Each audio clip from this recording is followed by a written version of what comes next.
Yeah, and you should be happy as fuck. What's up, my hippies? It's me, Emily. Have you guys ever been interested in therapy and asked yourselves, does therapy really work? Well, today we are going to find the answer to that question. The first thing you should know about therapy is that there are many different forms of therapy out there.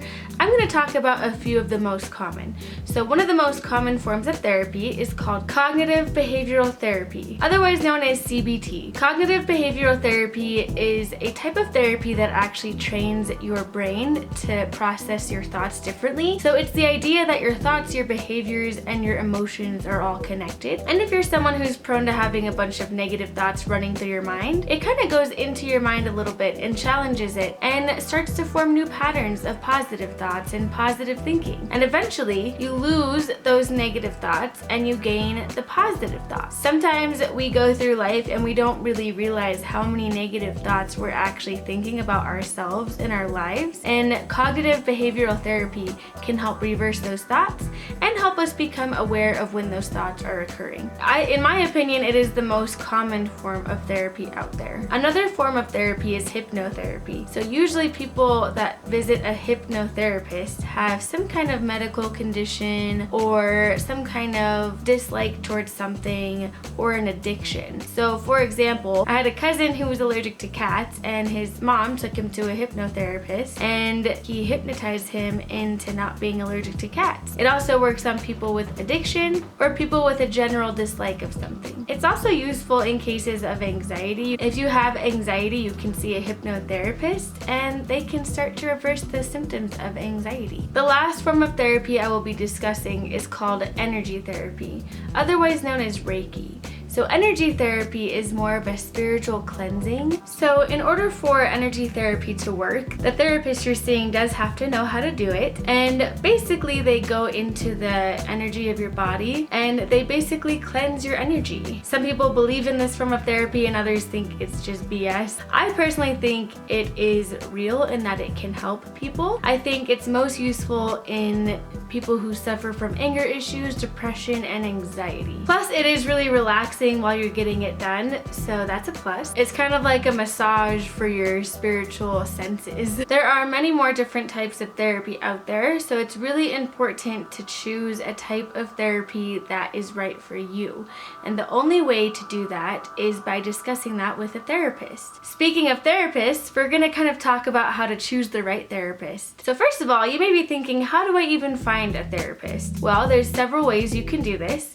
You can go online or call your provider. It usually brings up a massive search history, so it can be a little bit intimidating, but at least it's a start. Or you can simply just Google therapists in city/state and you will find lots of different results. You'll find some that are private therapists and you'll find others who are licensed under your medical provider. You could also utilize websites like betterhelp.com. I know a lot of people that actually use that website. It is useful if you have anxiety and don't like talking face to face to people. And you can actually just do chats, emails, text messages, calls, or video chats based off of your comfort level. And it is really cool because you can browse all of the therapists they have on that website right there. Another way to find a therapist or to enjoy therapy is by seeing your school counselor if you're in school. That was one way that I actually found therapy back when I was in elementary, middle, and high school. It's free. You have school counselors for a reason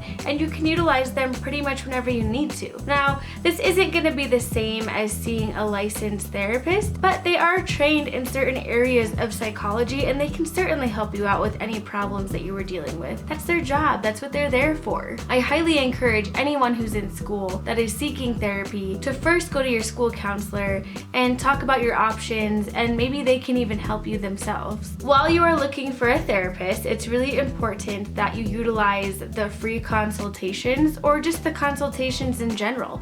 Some of them are not going to be free. Some therapists do charge a small fee for consultations, but most therapists have free consultations. So while you're looking for a therapist, don't forget about the consultation. All you do is you sit down, you talk with the therapist, you talk about what you're looking for, what your goals are, and you can kind of get a feel for the therapist themselves and see if there's someone you would feel comfortable opening up to. The consultations are useful because you can kind of see qualities in that therapist that you like or dislike, it's extremely important that you feel comfortable with the person you're talking to. Also, just know that if you have already started therapy with a therapist and you're not happy with them, you can always change to a different one.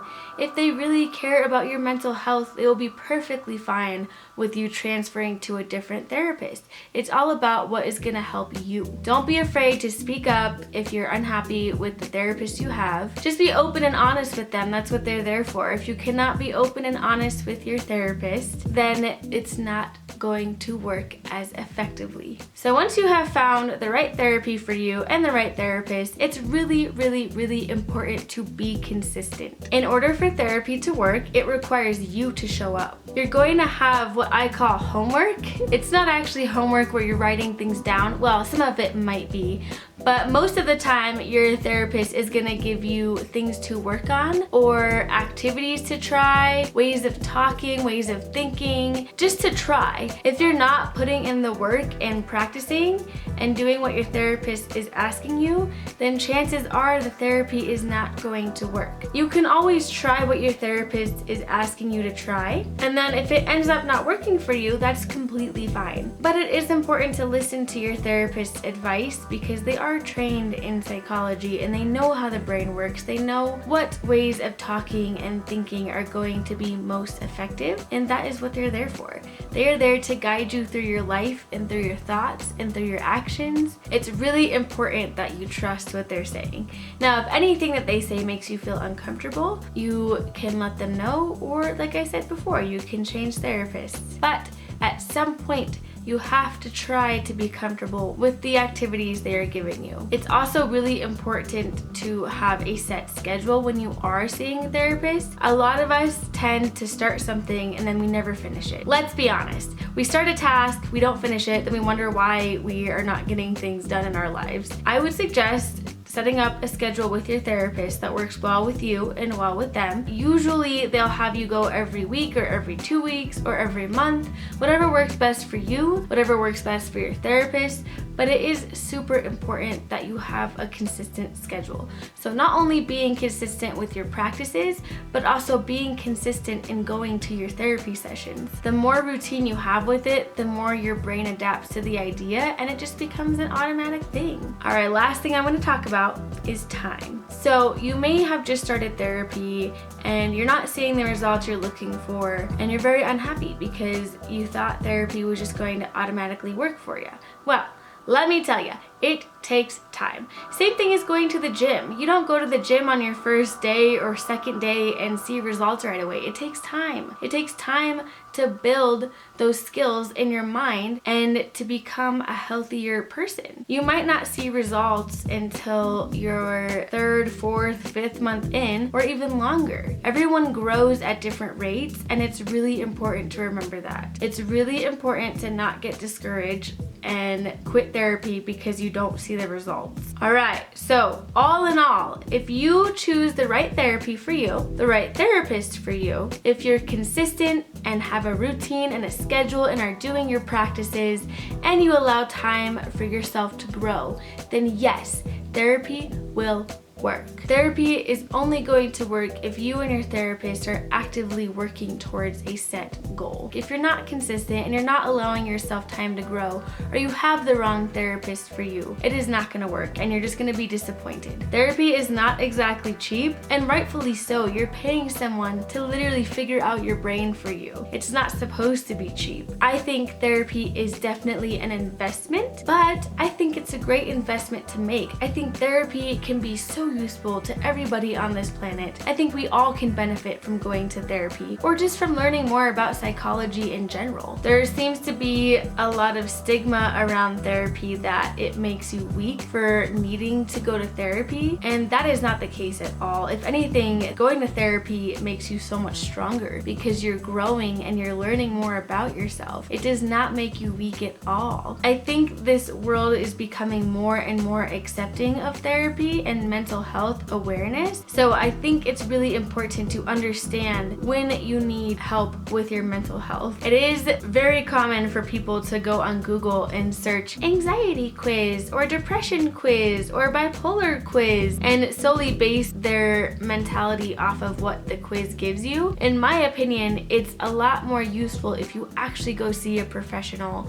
and actually get diagnosed if you do have some kind of condition, because then you can get the proper help. Don't ever trust a quiz from Google. Please don't ever do that. They might be accurate sometimes, but not all the time. And then you start thinking you're crazy and insane, and it's just not good for anybody. So if you are thinking about therapy and you're looking for the right therapist or the right therapy, or just want to know if therapy works in general, I really hope this video was able to answer that question for you. I've been in therapy since January, and it was one of the best decisions I made for my life. I am so happy that I did it. I don't think I'll ever regret it. Thank you guys so much for watching this video. I really do appreciate it. If you do enjoy my videos, don't forget to like and subscribe to my channel. I put out new videos every Friday. I will see you in the next one. Goodbye.